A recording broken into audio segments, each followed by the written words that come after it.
motema nanga etondi sami na posa na yoe aba papa molimo nanga ezo ganga koluka yoe nana. Bonjour et bonsoir fidèles abonnés de Bethel Ministry TV. Par rapport à Herbozo Landabiso partout dans le monde, j'espère que vous allez bien. Ngapenaza bien par la grâce de Dieu. Le lot aux émission Nabiso, tozo lobela mingi ba prophète. Mais nazanga morote. Mais avant la bande d'émission, on pesi muto aza derrière caméra, celui qui est derrière caméra. Maga pesinga kombote mon frère, je te salue. Je salue les pacificateurs mondiaux à partir d'Angola, ya Dada, da Silva, Amel, to papa na Blansing. Je te salue na ebike na Luanda Aeroyo. Boche ba téléphone na bino bozo landa biso pour toza na ba abonné belé na Luanda kuna bo s'abonner, bo aimer vidéo et puis bo partager. À partir de France, je salue Papa Albert Ouania depuis France. Dabi keye pas à premier abonné na biso a s'abonner am taliboso na chaîne na biso ezaye. Bon lelo na zanga mon côté hein. Maramba ba prophète mingi to lukara ba prophète photo le belango na ba prophète. Lelo toza na musakoli na kati ya mboka ye ameka ko expliquer biso maramba ezoleka na kati ya église ba prophète doye ba isusu te na nde prophète te marambango ekoti bulu yeke. Yango lelo tozala musali ya Nzambe prophète Katia Mboka. Bonjour papa. Bonjour maman. Ndé noza bien? Oui, naza malamu Nzambe zo batela. Ane yango comme aussi le rôle bani pona ba abonné na biso o ba otala biso na monde. Abonné na biso na koyebisa bango kaka Bible lobi mieux vaut la fin d'une chose que son commencement. Ceux qui na commencement obandaki mabe mais na fin oyo na déclarer Nzambe apesa yo ya malamu. Oyo zangaki depuis début ya année Nzambe apesa yango na fin ya année oyo au nom de Jésus-Christ de Nazareth. Amen. Mingi ngai Sarah Kambaji ndazi ba bénédiction belé. Papa bon to ko tesko na kati émission na biso. To lingi to yeba pona ko ba ko mara prophète ou soit ba bota mara prophète pona ko ma prophète c'est ngani. Oui maman, merci beaucoup. Eza mutuna moko eza très important. Eza ba biloko yo ekotisi confusion mingi na kati ya église. Ezaba biloko ekoti confusion mingi surtout na kati ya mboka na biso na RDC. Confusion ekoti mingi na kati ya ministère prophète ya ba prophète. Onga na koma prophète, onga za prophète mingi bayebaka te. Keso tuninga wana bakoma prophète to babota ma prophète. Na koloba boye babota makanango ministère ezeloko yo eza na kati ya mutu. Amen. Ministère Nzambe aponaka mutu avant mutu abotama. Mais ministère eyaka kozala éprouvé na misu ya bato. Pona ko confirmer to ko prouver auto zoloba na sepeli natanga makumi na Nzambe. Mais bien sûr. Pona to talisa yango nous sommes dans le livre de Jérémie chapitre 1er les versets 4 à 6. Je lis la parole du Seigneur, nous sommes dans le livre de Jérémie chapitre 1er les versets 4 à 6. La Bible dit ceci: La parole de l'Éternel me fit adresser à ces mots. Avant que je t'ai formé dans le ventre de ta mère, je te connaissais. Et avant que tu fisses sortir de son sein, je t'avais consacré. Je t'avais établi prophète des nations. J'ai répondu: Ah Seigneur l'Éternel, voici, je ne sais point parler, car je suis un enfant. L'Éternel me dit: Ne dis pas, je suis un enfant, car tu iras vers tous ceux auprès de qui je t'enverrai, et tu diras tout ce que je t'ordonnerai. Parole du Seigneur. Oui, maman. Bisika tu otanga la mukana na Jérémie chapitre 1er verset 4 à 6. Question tuninga ba bota mara prophète ba komaka. Awa Nzambe zo yebisa Jérémie. Alobi na Nzambe. Jérémie ayoki mungongo Nzambe zo lobela Nzambe abengiye. Nzambe yebisi avant obotama na consacré déjà prophète. Avant na sala yo na libumu ya mama na yo na ponaka yo déjà prophète de la nation. Donc c'est-à-dire avant Jérémie azo forme na libumu ya mama na ye. Nzambe aponaka déjà Jérémie. Oh, Nzambe azo na ponaka ezaki wapi o to bengi na éternité. Wa to zongi na éternité parce que l'éternité c'est la pensée de Dieu. Malgré tout l'éternité. Mais Nzambe azo loba na ponaka yo déjà avant Obotam. Et avant au salamana libumu na consacré quand déjà prophète. Jérémie a botami. A otambola déjà mais ayeba ki tika sala prophète. Pour ayeba ngo il faut nzambe aya ko confirmer yango. Ozona nzambe bina ponaka yo déjà na consacré ka yo. Donc pour dire quoi? Ministère ba botama kanango déjà. Donc dès to botama ndé mona bana ba besoin ba bébé. On nzambe pona na ministère, nzambe déjà a pona bango. Donc atia déjà ministère kati na bango. Mais ministère ya ko zala éprouver la mission ya bato. Et comme on attend mon condé muto comme a dit des ministères ya ka kobima. Ndé to mo na vie à Jérémie. Jérémie a déjà prophète. Mais amiye ba kité banda za mona muké. Tango comme c'est ça le prouver pas ya bato. Nzambe ko confirmer. Abina pona kayo déjà. Donc c'est-à-dire ba comme raté ministère ba bota makanango. Mais il y a quand vous allez prouver pas y a bat. Sommel mutalobi le longa la comme prophète. T c'est que a yebi eloko azolo baté. Pourquoi monsieur alobaki ça appel. Kasi on tozo ba appel et ya ka lorsque mutaza déjà ne loko kati na ye. Na kati ya appel tout le monde appelle au sali, appel au ministère.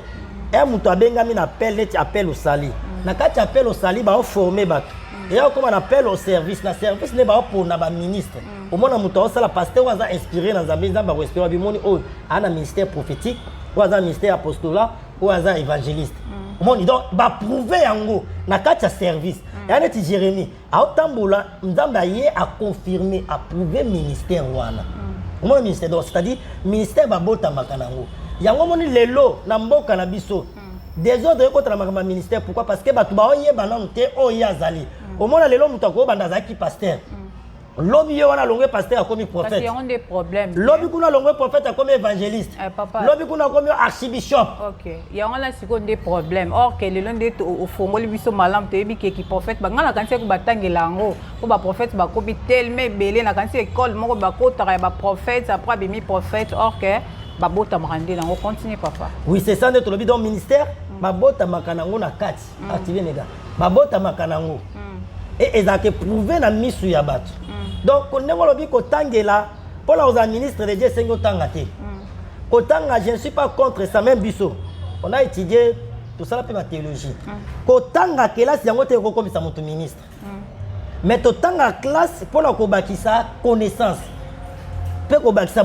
Parce que au-delà de la foi, ajouter l'intelligence et la sagesse. Ministre dit là. Pour autant le ministre de Dieu, c'est-à-dire, Nazamé Nazabona prophète. Cela n'empêche pas les lots, n'a pas continué à étudier dans la salle de théologie. Mais exactement que sur la salle de théologie n'est comme un ministre de Dieu. Non. Ils ont confusion dans la théologie, mais que aux gens on appelle les Anzambete, au salle de théologie, le commis au prophète. Non. Pourquoi ma prophète est il faut botta manango. Jérémie totangi Jérémie atanga théologie té. OK. Zamba bengi albi na ponaka de prophète.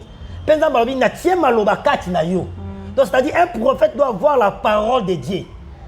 Donc un prophète c'est-à-dire un enseignant de la parole, il doit connaître la parole de Dieu et savoir enseigner.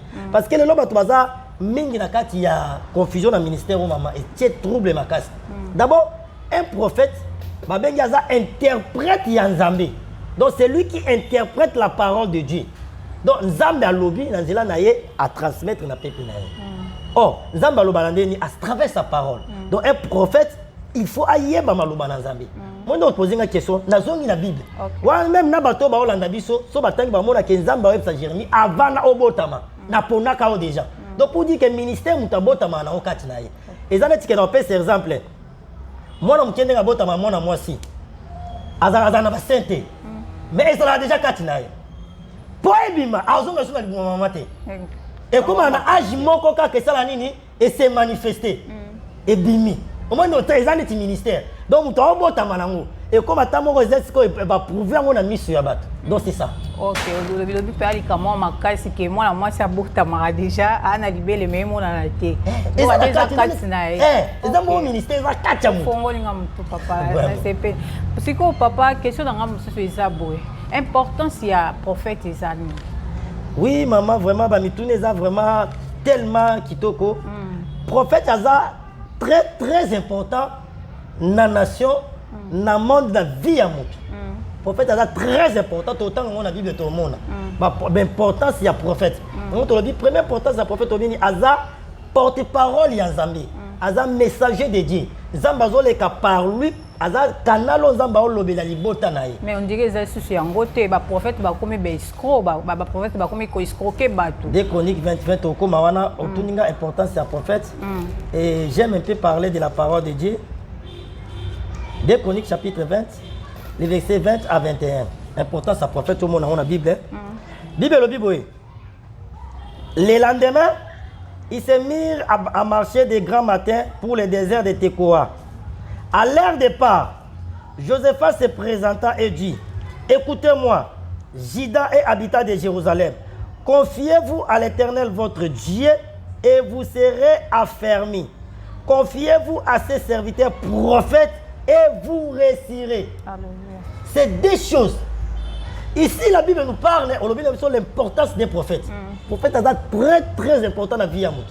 Alors, la Bible nous parle d'Israël, le roi Ezaki, le roi Josaphat. Et Israël, Bazaki, et Sengagi Kende Bitumba. Avant Kende Bitumba, Basangisi, armée, Soya, guerre, Kende Bitumba. Et Josaphat, qui était roi, a télémi Liboso, on a tombé avant Kende Bitumba. Confiez-vous à ses serviteurs, à l'Éternel votre Dieu, et vous serez affermis.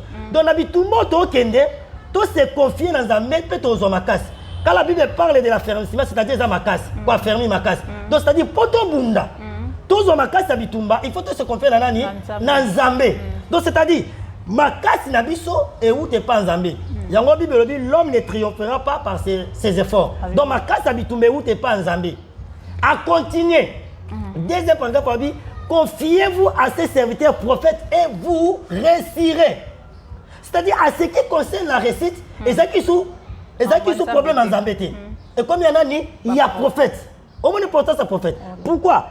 Si vous lisez dans la Bible, à chaque fois Israël, et que Nabitumba, sans pour autant considérer prophète, va avoir dans la défaite. Mais à chaque fois, vous allez considérer prophète avant que Bitumba, vous allez réussir. Pourquoi? Ceux qui vont dire Bitumba, ils vont consulter Zambé. Ils se confient à prophète. Prophète a consulté Zambé. A tout dans Zambé. Zambé. Libota no balinga ke bitumba. Olobi nini. Parce que Zambé nem tayebi so boza na défaite, tout boza victoire. Ce qu'on Zambé oloba na prophète, soit ba kende bitumba wana. Après prophète ya a transmettre na peuple na ye. E ba ke bosa nini ba olonga. So Zambé olobi bo ke était prophète ya yebsa bango bo kende te. Pour Zambé azate, pour so bo ke boza défaite. Et à chaque fois bazali ko telemela maloba prophète, bazali okuta ba défaite. Donc mon importance à prophète, c'est-à-dire même la vie à Moutou. Lelo pourquoi ma tebele ba olela lela Dieu m'a abandonné. Moutou lelo cause à côté na faire moi boy. Akekuna akangami a échoué pourquoi? A consulter qu'ils embêtaient. Mais un okende akangami akonu kanzambe. Mais or lelo konyo sozo sala soko luki nzambe à travers ba prophète. Prophète a consulté nzambe. Nzamba oloba comme ça interprète ya nzambe. Porte-parole, il y a des gens qui ont lancé un message à transmettre. Au moins, l'importance à prophète. Et bien, tout le monde se confie à un prophète, il y a malam, donc, prophète, c'est très important au monde dans la Bible. Il confie à ses serviteurs prophètes et vous réussirez. Donc, Dieu a mis tout à travers ces prophètes. Nous avons à transmettre. Et la Bible, nous reconnaissons l'importance à prophète. Donc, c'est ça, maman. Ah, ok, papa, la CP, le Fongo, on peut bien, Babito se confie dans le prophète, on est au long, surtout se confie dans Nzambe, aux Amakasi. Question de M. Suizali, tu vois, le prophète a bien dit. Comment tu vois qu'on est prophète en Nzambe? Oui. Tu vois, dans Nzambe, Matthieu chapitre 7, verset 16. Et tu vois, awa, ezaka kata prophète, na kat ndongo lobi, tu vois, babango ndenge nini. Oui, bah, on peut confuser Zali papa, bah escroc bah comme belé, oyaka na mbongo na yo na sambele lango. Après oya ko zona bending ngo muta comme oya be pasteur akimi amona na susté. Alors to comme ok na Bible kuna ba bito se confier na bino ba prophète. Maintenant to mona mamba bon, ce que to yeba bango ndenge nini. Oh vraiment des vrais prophètes ya Nzambe to yeba bango ndenge. Matthieu 7 16. Bible vous les reconnaîtrez à leurs fruits. Bokoye babango na bambuma na bango. Na continue toujours dans Matthieu 7 21 ce qu'on a quitté. Ceux qui me disent Seigneur, Seigneur n'entreront pas tous dans le royaume des cieux.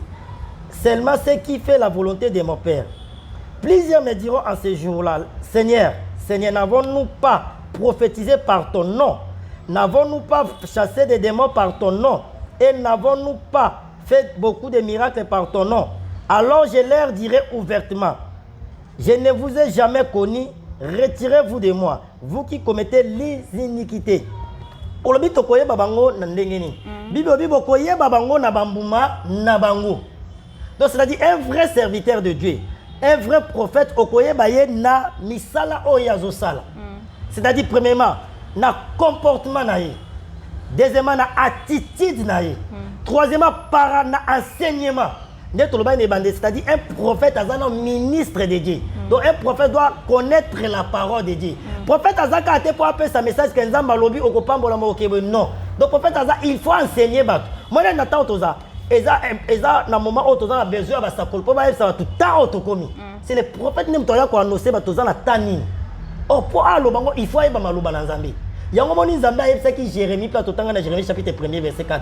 Nzamba bini na tie maloba na nga kati na yo.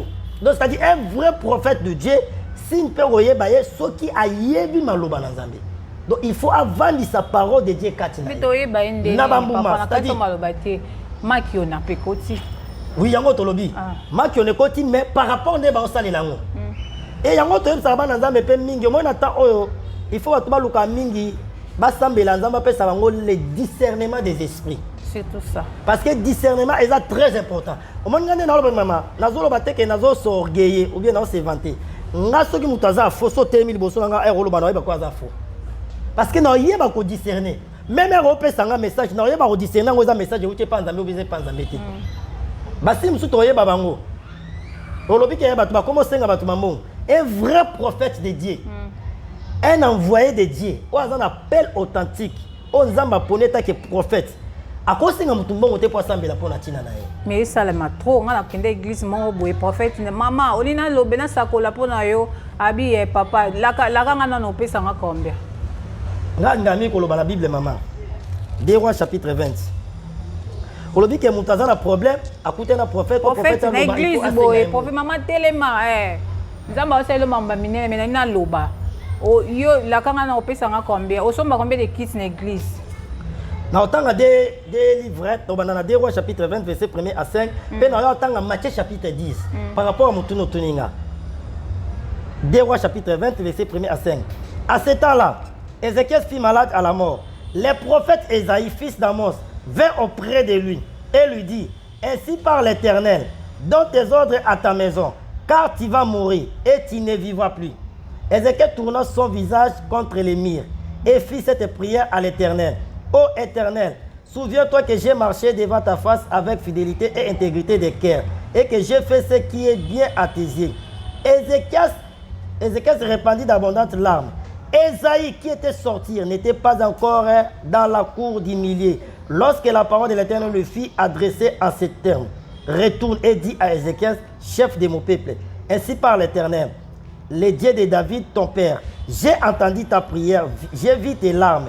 Voici, je te guérirai le 3e jour. Tu monteras à la maison de l'Éternel. Totangi Martin, maman dit après à expliquer.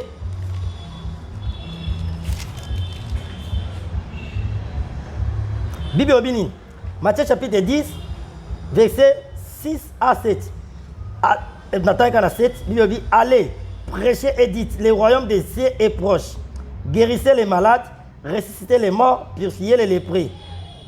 Vous chassez les démons. Vous avez reçu gratuitement et donné gratuitement. Amen. Dans la Bible, un vrai prophète va s'innoyer, a aussi un mutumbo pour ça la service. Totangi dans l'ancienne alliance, qu'on a dans 2 Rois chapitre 20. Il y a Ézéchiel. Ézéchiel est roi. Azaki Aobela. Yemoko ayeba ite ke maladie Aobela et memaye na kufa. Zamba ke koloba na nzela ya prophète Esaïe. Le prophète Esaïe est un prophète incontestable, c'est-à-dire soit se présenter liboso na yo au yebi ke mosali nzambe aye. Aye nzambe ebise ke yebisa Ézéchiel akokufa. Apesa ordre na ndako ne po maladie Aobela sa nini akobika ta akufa. Le prophète Esaïe a passé message dans Ézéchiel. A senga qui est bon côté. A passé message à Nini a tourné ma collaboration. Ézéchiel a semblé nzamba zongi sous message pas Esaïe dit qu'il y a ça couper sauter. Yo to bi oyeba maman faux prophète na ba demande. Oh Dieu m'a dit, soit si ko ba Dieu m'a dit na suka ka ifombo. Est-ce que nzambe po lobaka suka spese nga rambo. Oui to boy nzamba pesa pe ba directive musu pona service oyo, muta sala boy asala boy. Mais ezane to mona le loté. lisakoli nyonso mbongo ndenge olobi ke okekutana prophète moko mpo kutana ifo pesa mbongo na bible esalama te est ce que Ézéchias apesa mbongo surtout ça Samuel akendaki eza biblique te mbongo moto aza bien enseigné babi bakendaka epai ya mosala ya nzambe maboko pamba te soki oza bien enseigné eza volonté na yo obi ke non comme naki epai ya mosala ya nzambe nakomemeli ata j cela n'est pas un péché selon bamoyen na yo soki ezali soki mpe eza te cela n'empêche mais eza te ke mpo ya yamba yo il faut pesa ye sikoyo soki oza nango te donc moyen nzambe alobeli okanda na eza te automatiquement moni aza nini aza faux donc wana eza oluka sosambela te révélation yango moni Matthieu chapitre 10 elobi yango jésus abi nini abi ale mission ebiso eza toteya sango malamu tobikisa babeli bakufi basekwa tochasse badémon abi vous avez reçu gratuitement et donné gratuitement. C'est-à-dire la prophétie, ça donne gratuitement. Il y a un moment Esaïe aïe, après c'est Ézéchias message. Après c'est qui est gratuitement. À ce qui est bon côté. Matthieu le bien. Message je vais faire 5 la bon. Bon, un vrai prophète a conseillé un bon côté pour nous faire sa message. So mon prophète mon quoi lobby avant d'appeler son message peut ça bon. Avant d'appeler ça bon automatiquement ça faux. Pe ba to ba landa biso ba yeba yango. O prophète mo bi avant ensemble na pona yo. Pesa ba misu bazo ko exige même ba montant de ngolo bana. O pesa $100. O pesa $200 wana za zambeti. Wana automatiquement za na kacha. Sombela nzambe 100 kits.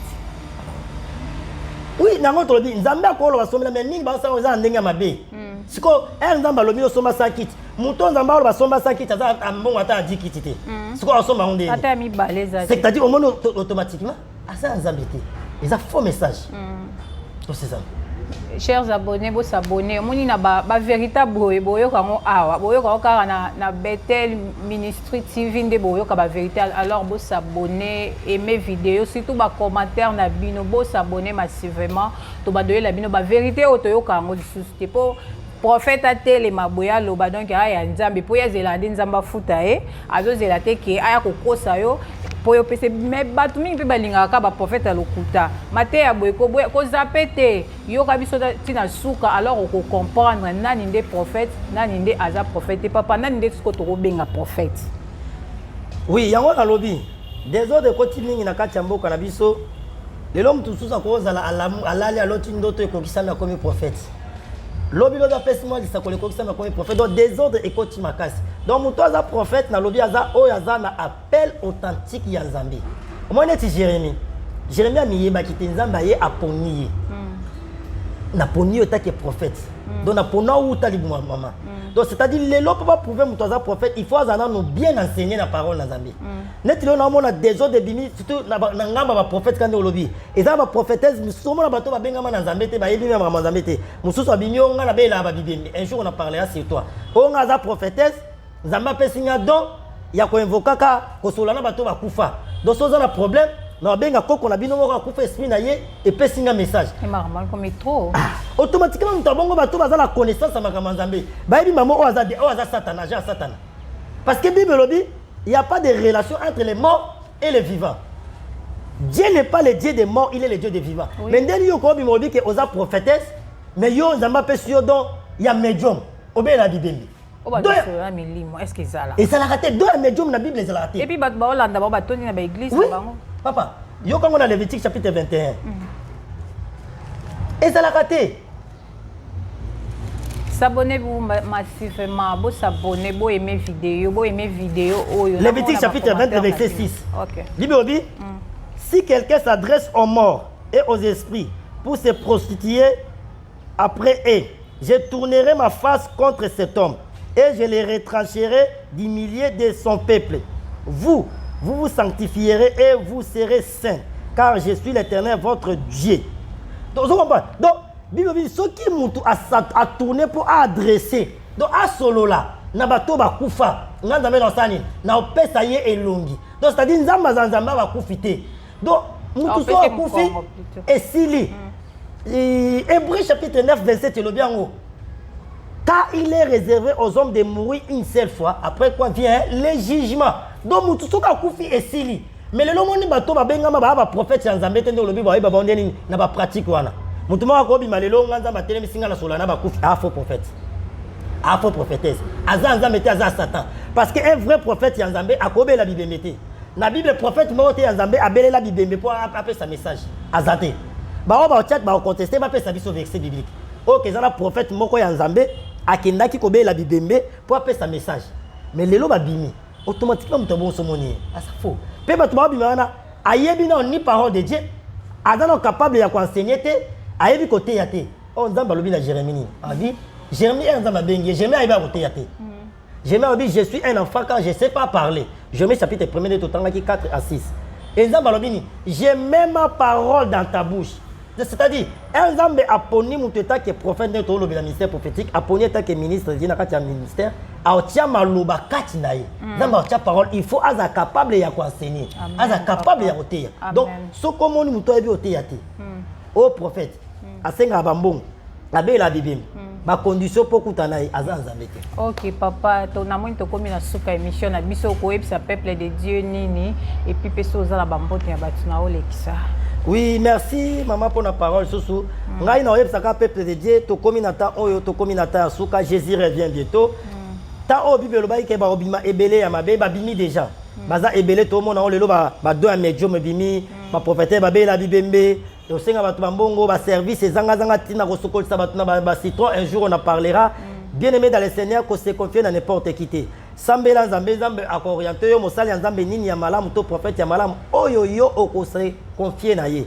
Donc batela sali na yo Nzambe apambola bino na pesi papa na biso fafa mbote kuna na Hollande ye oyo azo soutenir biso na ba prière na ba mawe na bino Nzambe apambola papa fafa na Hollande papa na biso David kuna na France Nzambe apambola bino na ba conseil ba soutien na bino tant on se koma mama na biso Corneille na France Nzambe apambola bino mama Grâce qui tante na France na Dallas kuna na États-Unis maman na biso oh Nessimbenza famille Benza na Dallas na pesi bino mbote vous êtes tellement ébélé notre frère Vincent kuna na France Nzambe apambola bino balandi nyonso ya chaîne na biso boza toujours branché na chaîne na bino et Bethel Ministry TV officiel bokoza toujours des cités ceux qui émission OSP sur partager on a bande comme sousou et pour que et Musala Nzambe ekende liboso Nzambe apambola bino. Merci beaucoup. Donc comme bon la souka émission na bisio. Bon, vous s'abonner massivement. Là, je salue déjà ma priva, Bijou Mbadou. Je te salue, je salue ya Jojo à partir à France. Je salue tout le monde. Nabi que vous êtes belé, mes minutes, les amours. Bye bye.